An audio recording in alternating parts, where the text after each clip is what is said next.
তুমি ভাবছো সব শেষ, অথচ পাতাবিহীন গাছটিও দাঁড়িয়ে থাকে বসন্তের আশায়। তাহলে তুমি কেন হতাশ? ভরসা রাখো তোমার রবের প্রতি।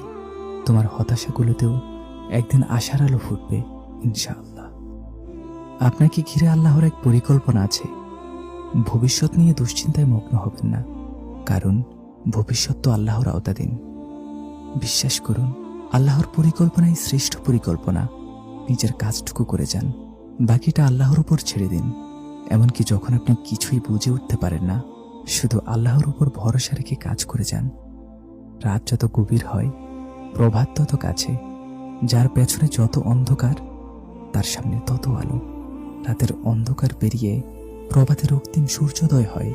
আপনার বেদনাহত হৃদয়কে প্রশ্ন করুন, এমন কোনো রাত আছে কি যে রাতের পর সুপ্রভাত আসেনি? আপনার রব বলেছেন, তোমার জন্য পরবর্তী